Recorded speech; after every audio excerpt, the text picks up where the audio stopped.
इखलाकियात की बुनियाद के ऊपर एक जमहूरियत खड़ी होती है।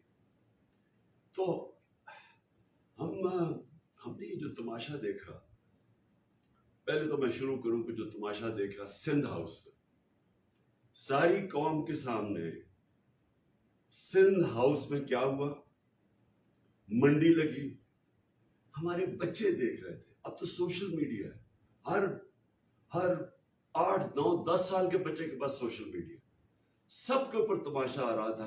रेट लग रही थी, सियासतदानों की, मेंबर ऑफ पार्लियामेंट की कीमतें लग रही थी कि कितनी कीमत पे वो अपने जमीर बेचते हैं। जिस तरह भेड़ बकरियां बिकती है, उसी तरह सिंध हाउस के अंदर मेंबर्स ऑफ पार्लियामेंट, जो कि सबसे इंपॉर्टेंट पब्लिक के लीडर्स होते हैं, पब्लिक रिप्रेजेंटेटिव्स होते हैं, वो बिके हुए। उधर भी सबसे बड़ा शिकार कौन था?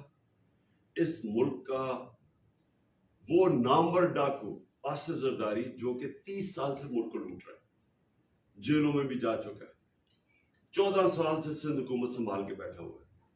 सिंध हुकूमत यानी पाकिस्तान की अवाम के पैसे से खरीदो फरोख्त हो रही थी, बैरूनी साजिश का हिस्सा बना वो, और उसके साथ ये शरीफ। जब वो लोग बिके, हम सारी, अगर किसी भी महजब माशरा होता और इस तरह ओपनली बंद करके लोगों को खरीदो फरोख्त होती तो कोई एक्शन लिया जाता। उससे पहले भी सेनेट के टिकट के ऊपर, जब सेनेट के ऊपर एमपीज को खरीदा गया, करोड़ों रुपया चला और पकड़ा गया। यूसुफ रज़ा गिलानी का बेटा पकड़ा गया रिश्वत देते हुए, कुछ नहीं हुआ। बड़ी देर लगी, यानी इतनी बड़ी गवर्नमेंट गिर गई। एक राहुल गांधी की स्टेटमेंट आई, उसने कहा हिंदुस्तान को, वो कहता कि आपको फौज की जरूरत नहीं है पाकिस्तान के खिलाफ, बस थोड़े अरब रुपए जमा करो, आप हुकूमत गिरा सकते हैं। शर्मिंदगी हम सब के लिए कि हमारी ये कीमत रह गई। जिस तरह कभी किसी ने कहा था, एमल कांसी के वकील है, कि पाकिस्तानी डॉलर्स के पीछे कुछ भी कर सकते हैं। तो फिर क्या हुआ? मैं पब्लिक में निकला, आप सबके सामने पब्लिक में गया, पब्लिक को उठाया कि जुल्म है, पुरअमन एहतजाज किए, पुरअमन जलसे किए। एक पुरअमन एहतजाज जो हमारा था 25 मई को, उसके ऊपर जुल्म किया गया, औरतें बच्चों के ऊपर शेलिंग की गई, वो रात के घरों में घुस घुस के जो पुलिस ने किया। उसके बाद भी हम पुरअमन रहे, जलसे किए। अदालत ने फैसला किया कि 20 हलकों के ऊपर पंजाब में बाई इलेक्शन होंगे। बाई इलेक्शन में पूरी कैंपेन की, और पाकिस्तान की तारीख में कभी इस तरह पब्लिक नहीं निकली। मैं 26 साल से पॉलिटिक्स में हूं, लेकिन मैं 70 साल का हूं और मैं पाकिस्तान के साथ बड़ा हूं। मैंने कभी पाकिस्तान में से पब्लिक नहीं निकलती। पब्लिक क्यों निकली? नंबर 1, बैरूनी साजिश। पब्लिक को गुस्सा था कि किसकी क्या जरूरत है कि बाहर से हुक्म दे के और हमारे वजीर आजम को हटा के, और क्योंकि वो एक आजाद फॉरेन पॉलिसी बनाता था, गुलामों को ऊपर बैठा दिया। और फिर दूसरा गुस्सा कि सबसे करप्ट तरीन लोगों को मुल्क के ऊपर मुसल्लत कर दिया। ये दूसरा गुस्सा था। तीसरी चीज क्या हुई कि उन्होंने आके मुल्क का, जी महंगाई है, मुल्क नहीं ठीक किया। मुल्क की बदतरीन, यानी पाकिस्तान की तारीख में कभी ऐसी माइशत की तबाही नहीं हुई जो अब है। रुपया तकरीबन 200, पता नहीं 30 रुपए पे डॉलर पहुंच गए, स्टॉक मार्केट गिर गई, इंडस्ट्री का बुरा हाल, किसान अलहदा रो रहा है, महंगाई आसमानों पे पहुंच गई। उनको कोई इसकी फिक्र नहीं थी। उन्होंने आते साथ ही सिर्फ अपनी चोरी, 1100 अरब रुपए चोरी के केसेस माफ करवाए। हमने पूरी कैंपेन की, अवाम निकली। कभी बाय इलेक्शन के अंदर इस तरह की पब्लिक नहीं निकली, इतनी तादाद में कभी पब्लिक नहीं निकली। औरतें निकली, सबसे ज्यादा नौजवान, और जो ख्वातीन निकली है, ऐसे कभी पाकिस्तान में नहीं निकली। औरतें निकली, बच्चे निकले, बच्चों ने आके खड़े जलसों में शिरकत की, फैमिलीज निकली। और हमने सारी इन पार्टीज को, सारी स्टेट मशीनरी को और एक करप्ट इलेक्शन कमीशन को, हमने सबको शिकस्त दी। अवाम ने शिकस्त दी। और हमने वो किया जो सारे समझ रहे थे कि हो ही नहीं सकता। सब समझ रहे थे इलेक्शन जीत जाएंगे। इन्होंने हर किस्म की धांधली की। जब इलेक्शन जीत गए, उसके बाद आज होना था इलेक्शन चीफ मिनिस्टर का। रात को कौन पहुंच गए? जमीरों का सुदागर आसिफ जरदारी। 30 साल से ये, मैं फिर से बताऊं, ये मुल्क को लूट रहा है, जेलों में भी रह चुका है। इसने, जिस तरह मैंने कहा, 14 साल ये सिंध गवर्नमेंट में बैठा हुआ है। इसने कम से कम सिंध गवर्नमेंट 7-8 हजार अरब रुपया सिंध गवर्नमेंट पे। कराची का हाल देख लें, बारिश आती है देख लें, बारिश नहीं होती तो पानी नहीं। ये वो आदमी बैठा हुआ था और इसने कल रात से पहुंचा, हमें पूरी इंफॉर्मेशन दी कि पैसा चलाने आया, क्योंकि ये पब्लिक में तो निकल ही नहीं सकता। आसिफ जरदारी पब्लिक में निकलेगा, लोग उसको अंडे मारेंगे। ये पब्लिक से डरता है, लेकिन ये पैसे की बोरी पकड़ी हुई, चोरी करके अवाम का पैसा, उसी चोरी से पाकिस्तान की जमहूरियत का जनाजा निकालता है। हर इलेक्शन के अंदर ये पैसा चलाता है, चाहे गिलगित बल्तिस्तान में हो, आजाद कश्मीर में इलेक्शन हो, सेनेट इलेक्शन में हो, सिर्फ और सिर्फ चोरी के पैसे से, ब्लैक के पैसे से ये जमहूरियत को खरीदता है। और फिर वो रात से हमें पता चल गया कि इसकी कोई गेम चला रहा है ये आके। मैंने आपको कल रात आपसे बातचीत भी, आपसे अवाम से भी बात की कि हमें पता था कि अब अवाम ने जिस तरह का मैंडेट दिया, हमें पता था कि इसने कोई गेम करनी है। और आज जो हुआ है, मैं इसलिए हैरत में हूं अभी तक कि ये असेंबली इन्होंने किया क्या है।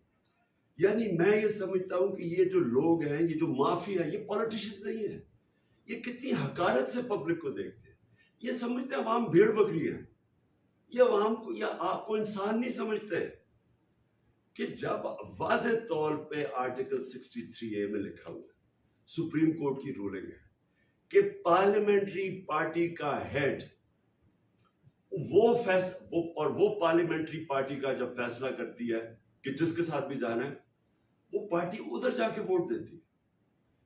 जो बाहर बैठा हुआ है, जो पार्टी का हेड है, उसका इसमें नाम नहीं लिखा हुआ। क्योंकि मेरे से ये हुआ है, हमने हमारे लोगों को जब अपने 25 लोटों को हटाना था, तो तब भी पार्लियामेंट्री हेड ने लेटर लिखा। जब मैंने पहले लिखा, वो रद्द कर दिया गया था। तो शुजात का तो लेटर ही नहीं वैलिड। उस लेटर के ऊपर ये जो शख्स है, ये जो बना है स्पीकर, कोई शर्म नहीं आती इसे कि वोट डाल गए हैं। जमहूरियत और क्या होती है? 10 क्यू लीग के मेंबर्स ने पार्लियामेंट्री पार्टी के हेड पे वोट डाल दिए जाके, हम जीत गए, और उससे जाके इलेक्शन उन दूसरों को जिता दी। यानी जो चीफ मिनिस्टर बना था परवेज इलाही का, उसकी भी वोट नून लीग को दिलवा दी। अब ये कोई जमहूरियत में इस तरह का मजाक होता है? कोई सोचे कि कोई अकल है कि क्या ये है जमहूरियत? ये जमहूरियत नहीं है। इनके अरबों रुपया एट स्टेक है। ये लोग इस मुल्क को लूटने आते हैं। इनका काम ही क्या है कि थाने में गंदे ऑफिसर्स रखवाओ, वो लोग कॉन्ट्रैक्ट्स लो, पैसे बनाओ, रियल एस्टेट के अंदर माल बनाओ। इनका और कोई इंटरेस्ट नहीं है, अवाम से कोई इनका ताल्लुक नहीं है। जो इन्होंने आज किया है, मुझे सबसे बड़ा अफसोस ये है कि हमारी आगे माइशत का बुरा हाल है। जिस तरह की हमारी जो इकोनॉमी नीचे जा रही है और जो दिन ब दिन ये जो सूरत हाल बनती जा रही है, माशी बुरहान बढ़ता जा रहा है, इससे मजीद और बढ़ेगा। अब यानी ये जो ऊपर बैठ गए हैं, ये क्या, ये लोग मान जाएंगे इसको? और मैं सारी अपनी आप कौम को फिर कह रहा हूं, देखिए, मैंने जो अपनी पार्लियामेंट्री डेमोक्रेसी थी बरतानिया में देखी हुई है। मैं 18 साल की उम्र से 20-25 साल उनकी जमहूरियत अंदर से स्टडी की। देखिए, पुरअमन एहतजाज, जब तक आप पुरअमन एहतजाज नहीं करेंगे, मैं कभी नहीं कहता कि कोई कानून अपने हाथ में ले, मैं ये नहीं कहता तोड़ फोड़ करो। आज आप सबको पुरअमन एहतजाज करना चाहिए। रात को जब भी निकले, अपना एहतजाज रजिस्टर करें, क्योंकि आपने बताना हम इंसान हैं, हम भेड़ बकरियां नहीं है कि जब कान खींच के इधर कर दो तो इधर का ये कीमत लगा दो कि ये ऊपर बंद कमरों में पैसे चला के पाकिस्तान में फैसले हो जाए ताकि ये और आए पावर में और पैसा बनाए। मैं सबको आज कहता हूं कि आज आप अपना एहतजाज रजिस्टर करें। इनको पता चले कि यहां पाकिस्तान की जो कौम है, ये जिंदा कौम है। और मैंने जो पिछले 3 महीने में देखा, मैंने अपनी सारी जिंदगी इस मुल्क में मैं बड़ा हूँ 26 साल से, जिस तरह मैंने कहा मैं पॉलिटिक्स में, मैंने कभी इस तरह की बेदारी कौम में नहीं देखी, सियासी शऊर अपनी कौम में नहीं देखा जो मैंने इन 3 महीने में देखा। और मैं इसलिए कहता हूं कि आज सारी, मैं नौजवानों को खास तौर पे कह रहा हूं कि आप सबको आज रात अपना एहतजाज रजिस्टर करना चाहिए कि ये जो जुल्म किया और इन्होंने हमारी जमहूरियत और पब्लिक मैंडेट का को ज़िबा किया है, आप सारे अपना रजिस्टर करें प्रोटेस्ट। और मैं आखिर में अपने सुप्रीम कोर्ट को कहता हूं कि देखिए सारी नजरें अब आपकी तरफ है, वाज़ेह है, मैं वकील नहीं हूं लेकिन जितने भी वकीलों से मैं मिला हूं उन्होंने जो क्लियरली 63A के अंदर लिखा हुआ है कि पार्लियामेंट्री हेड जो कि चौधरी शुजात नहीं थे, चौधरी शुजात पार्टी हेड है। और मुझे ये भी अफसोस से कहना पड़ता है कि जब तक, देखिए जब तक आसिफ जरदारी जैसे आदमी, मैंने 26 साल पहले ये जरदारी और नवाज शरीफ के खिलाफ जहाद शुरू की थी, ये लोगों को जब तक हमारा इंसाफ का निजाम नहीं पकड़ेगा, मैं कहता था कि मैं इनको NRO नहीं दूंगा, मैं क्यों बार बार कहता रहा 3.5 साल, पूरा मेरे ऊपर प्रेशर डाला गया कि इनको NRO दे, मैं बार बार क्यों कहता रहा। देखिए मेरी तो जिंदगी आसान हो जानी थी, NRO दे देता, इन्होंने चुप कर जाना था, क्योंकि आपस में 10 साल इन्होंने हुकूमत तो की है, दोनों ने मुल्क लूटा, महंगाई की, कुछ की, कोई फर्क नहीं पड़ा, दोनों मिलके खा रहे थे। जब तक पाकिस्तान ताकतवर डाकुओं को हम कानून के नीचे नहीं लेके आएंगे, मेरे पाकिस्तानियों, इस मुल्क का कोई मुस्तकबिल नहीं है। आप ये ज़हन में से हटा दें कि हम कोई बड़ी बड़ी कौम बन जाएंगे जब तक सिर्फ छोटे चोर जेल में जाए और बड़े डाकू इस तरह करके रिश्वत देते कि लोगों को सबके सामने कौम के खरीदे। याद रखिए हमारे बच्चे देख रहे हैं इस चीज को, ये कभी भी ये कौम आगे नहीं बढ़ सकती। और मैं बार बार मुझे वो हदीस याद आती है जो हमारे नबी सल्लल्लाहु अलैहि वसल्लम ने कहा था कि तुम्हारे से पहले बड़ी कौमें तबाह हुई, जिधर सिर्फ छोटे चोर जेल में जाते हैं और बड़े डाकुओं को कानून आपका नहीं पकड़ सकता। ये आपके सामने मिसाल है कि एक पूरी जमहूरियत को पहले इन्होंने गिराया, बाहर की साजिश के साथ पैसा चला के, चोरी का पैसा, आपका पैसा, पहले गवर्नमेंट गिराई और आप जब गवर्नमेंट बनाने आ रहे हैं फिर पैसा चला दिया उसने गवर्नमेंट के ऊपर, लोगों को खरीद लिया। और अगर हम इन लोगों को नहीं पकड़ेंगे, हम बार बार इनसे डील्स करेंगे, कुछ करेंगे, ये कभी इस मुल्क को आगे नहीं बढ़ने देंगे, क्योंकि इनका मकसद कुछ और है। इनका मकसद पाकिस्तान नहीं, इनके तो पैसे बाहर पड़े हुए हैं। जैसे जैसे रुपया, मैंने कल भी कहा था, जैसे जैसे रुपया गिरता रहेगा इनकी दौलत में इजाफा होता रहेगा। इनके तो डॉलर में पैसे पड़े हैं, रुपया गिरेगा डॉलर और तगड़ा हो जाएगा, इनके पास तो और पैसा, इनकी दौलत बढ़ जाएगी, पैसे इनके अरबों डॉलर बाहर पड़ा हुआ। मैं आज फिर से सबको आज मैं कहता, आज आप सब ने पुरअमन एहतजाज करना है और बताएं कि आप जिंदा कौम है। रजिस्टर करें अपना प्रश्न, मोबाइल फोन पे बताएं कौम बाहर निकली हुई है। हम ये एक्सेप्ट नहीं करते, हम इन डाकुओं को पब्लिक के पैसे से अपना मैंडेट चोरी करने की इजाजत नहीं देते। पाकिस्तान पाइंदाबाद।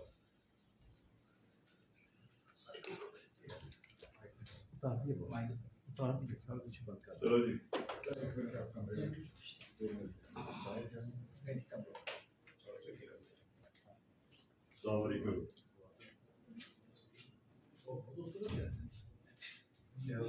नहीं आज दिन नहीं है, मगरबी ममालिक में जो जमहूरियत के फायदे होते हैं कौम को, क्योंकि जमहूरियत असल में एक कौम का मेरिटोक्रेसी भी होती है, इस पर ट्रांसपेरेंसी भी होती है, लेकिन जमहूरियत की एक बुनियाद होती है इखलाकियात। जमहूरियत के पास फौजें नहीं होती, पार्लियामेंट की फौज नहीं होती, फौज कहीं और होती है, जिस्मानी ताकत किसी और के पास होती है। पार्लियामेंट के पास एक चीज होती है जिसको कहते हैं इखलाकियात, मोरालिटी। बरतानिया की जमहूरियत क्यों चलती है?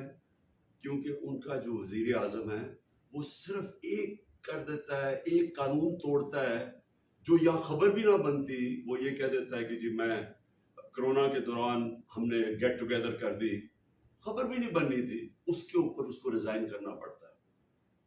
वो इस वो उस इखलाकियात की बुनियाद के ऊपर एक जमहूरियत खड़ी होती है।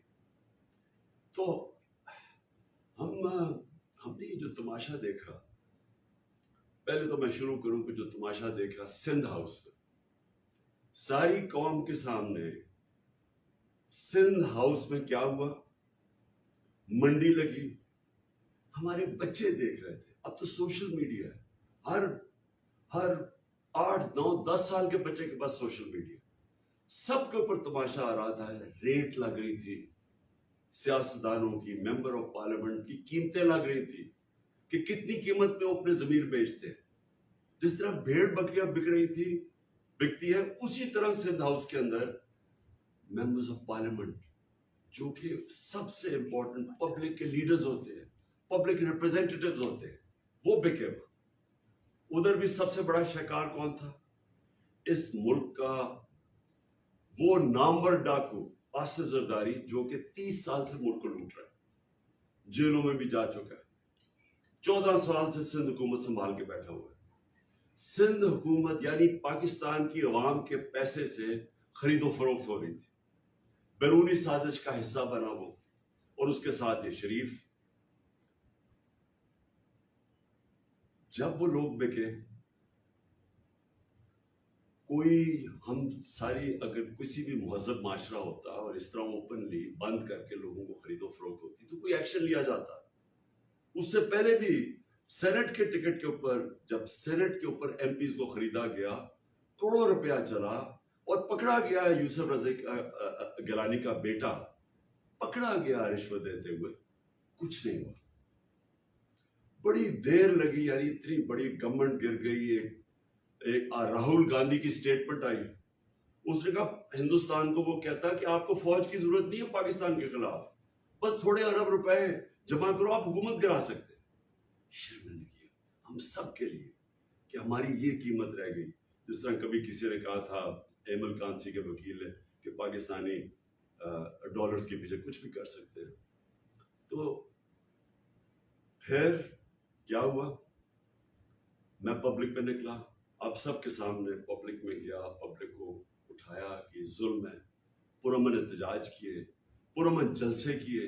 एक पुरअमन एहतजाज जो हमारा था 25 मई को, उसके ऊपर जुल्म किया गया, औरतें बच्चों के ऊपर शेयरिंग की गई, वो रात के घरों में घुस घुस के जो पुलिस ने किया।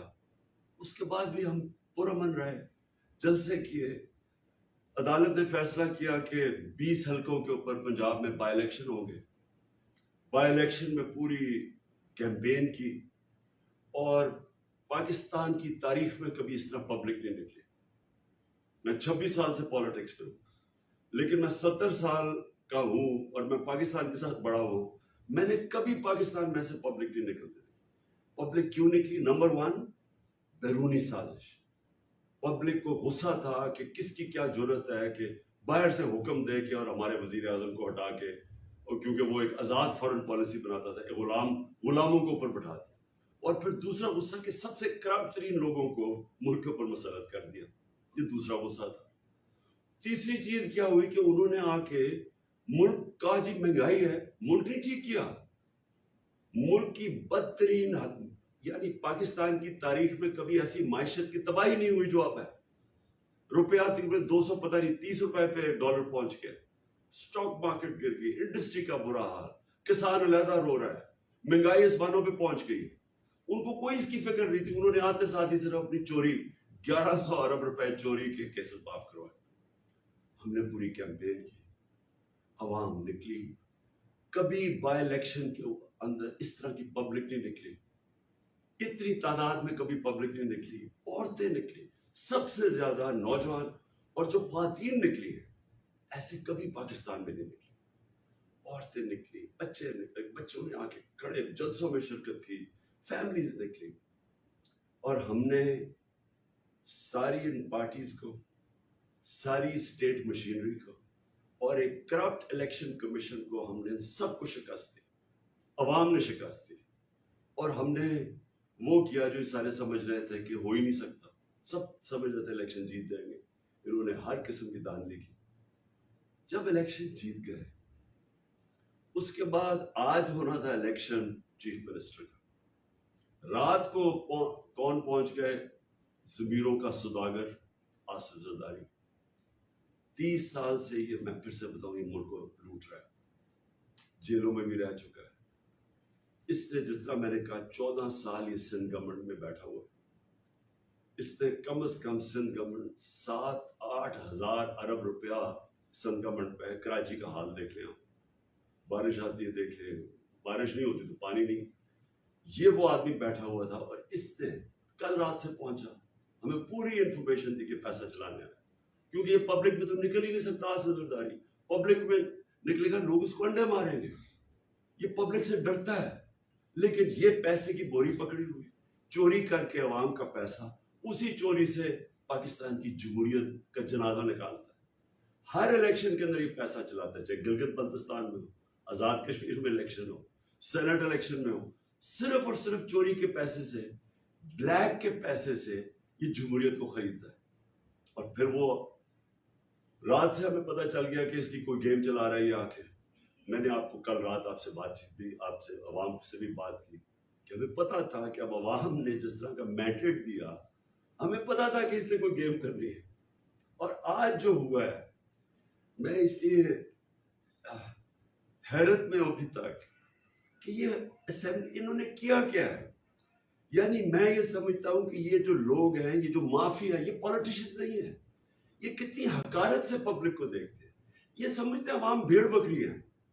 ये अवाम को या आपको इंसान नहीं समझते कि जब वाज़े तौर पे आर्टिकल 63A में लिखा हुआ है, सुप्रीम कोर्ट की रूलिंग है कि पार्लियामेंट्री पार्टी का हेड वो पार्लियामेंट्री पार्टी का जब फैसला करती है कि जिसके साथ भी जाना है, वो पार्टी उधर जाके वोट देती है। जो बाहर बैठा हुआ है, जो पार्टी का हेड है, उसका इसमें नाम नहीं लिखा हुआ। क्योंकि मेरे से ये हुआ है, हमने हमारे लोगों को जब अपने 25 लोटों को हटाना था, तो तब भी पार्लियामेंट्री हेड ने लेटर लिखा। जब मैंने पहले लिखा, वो रद्द कर दिया गया था। तो शुजात का तो लेटर ही नहीं वैलिड। उस लेटर के ऊपर ये जो शख्स है, ये जो बना है स्पीकर, कोई शर्म नहीं आती इसे कि वोट डाल गए हैं। जमहूरियत और क्या होती है? 10 क्यू लीग के मेंबर्स ने पार्लियामेंट्री पार्टी के हेड पे वोट डाल दिए जाके, हम जीत गए और उससे जाके इलेक्शन उन दूसरों को जिता दी। यानी जो चीफ मिनिस्टर बना था परवेज इलाही का, उसकी भी वोट नून लीग को दिलवा दी। अब ये कोई जमहूरियत में इस तरह का मजाक होता है? कोई सोचे कि कोई अकल है कि क्या ये है जमहूरियत? ये जमहूरियत नहीं है। इनके अरबों रुपया एट स्टेक है। ये लोग इस मुल्क को लूटने आते हैं। इनका काम ही क्या है कि थाने में गंदे ऑफिसर्स रखवाओ, वो लोग कॉन्ट्रैक्ट्स लो, पैसे बनाओ, रियल एस्टेट के अंदर माल बनाओ। इनका और कोई इंटरेस्ट नहीं है, अवाम से कोई इनका ताल्लुक नहीं है। जो इन्होंने आज किया है, मुझे सबसे बड़ा अफसोस ये है कि हमारी आगे माइशत का बुरा हाल है। जिस तरह की हमारी जो इकोनॉमी नीचे जा रही है और जो दिन ब दिन ये जो सूरत हाल बनती जा रही है, माशी बुरहान बढ़ता जा रहा है, इससे मजीद और बढ़ेगा। अब यानी ये जो ऊपर बैठ गए हैं, ये क्या, ये लोग मान जाएंगे इसको? और मैं सारी अपनी आप कौम को फिर कह रहा हूं, देखिए, मैंने जो अपनी पार्लियामेंट्री डेमोक्रेसी थी बरतानिया में देखी हुई है।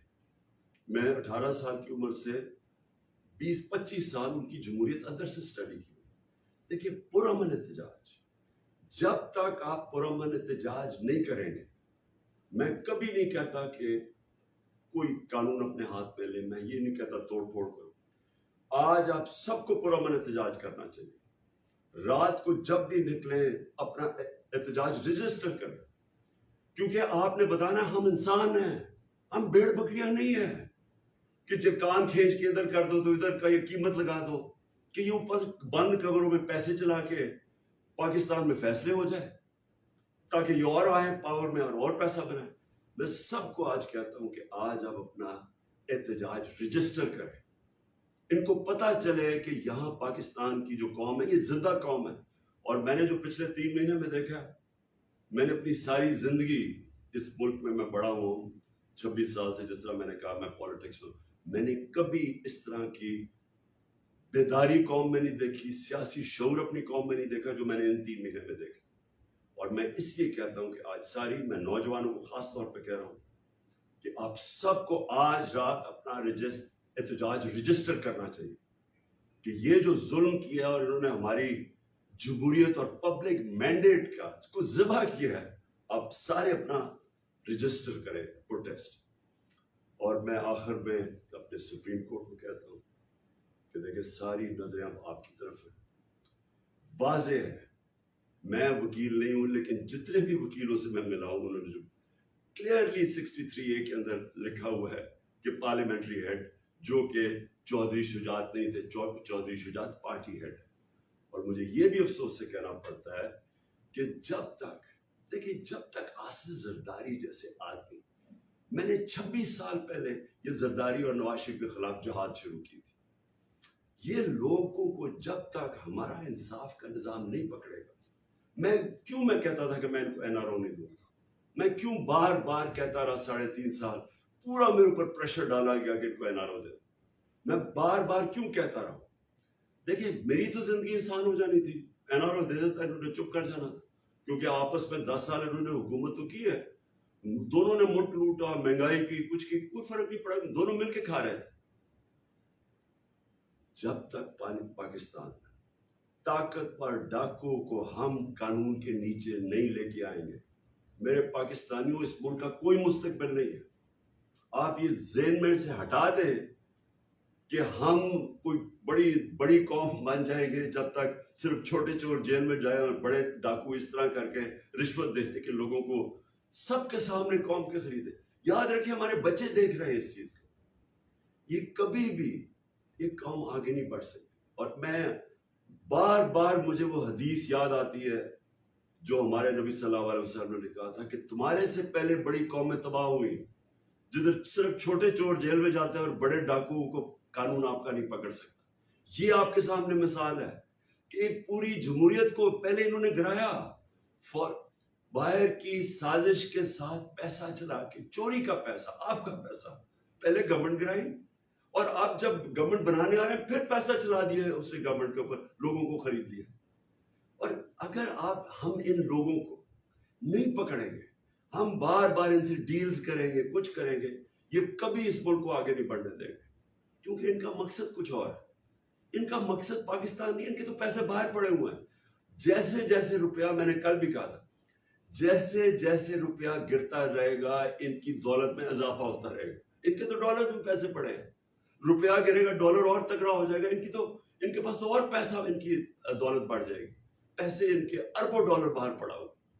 मैं आज फिर से सबको आज मैं कहता, आज आप सब ने पुरअमन एहतजाज करना है और बताएं कि आप जिंदा कौम है।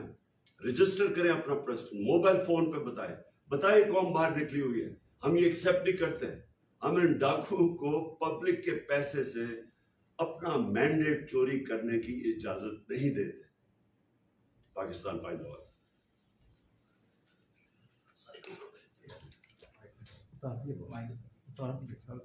चलो जी,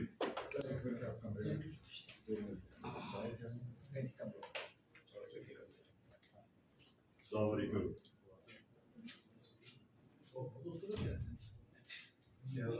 नहीं आज दिन नहीं है, मगरबी ममालिक में जो जमहूरियत के फायदे होते हैं कौम को, क्योंकि जमहूरियत असल में एक कौम का मेरिटोक्रेसी भी होती है, इसमें ट्रांसपेरेंसी होती है, लेकिन जमहूरियत की एक बुनियाद होती है इखलाकियात। जमहूरियत के पास फौजें नहीं होती, पार्लियामेंट की फौज नहीं होती, फौज कहीं और होती है, जिस्मानी ताकत किसी और के पास होती है। पार्लियामेंट के पास एक चीज होती है जिसको कहते हैं इखलाकियात, मोरालिटी। बरतानिया की जमहूरियत क्यों चलती है? क्योंकि उनका जो वजीर आजम है वो सिर्फ एक कर देता है, एक कानून तोड़ता है जो यहाँ खबर भी ना बनती, वो ये कह देता है कि जी मैं कोरोना के दौरान हमने गेट टुगेदर कर दी, खबर भी नहीं बननी थी, उसके ऊपर उसको रिजाइन करना पड़ता है। वो इस वो उस इखलाकियात की बुनियाद के ऊपर एक जमहूरियत खड़ी होती। तो हमने ये जो तमाशा देखा, पहले तो मैं शुरू करूं कि जो तमाशा देखा सिंध हाउस में, सारी कौम के सामने सिंध हाउस में क्या हुआ, मंडी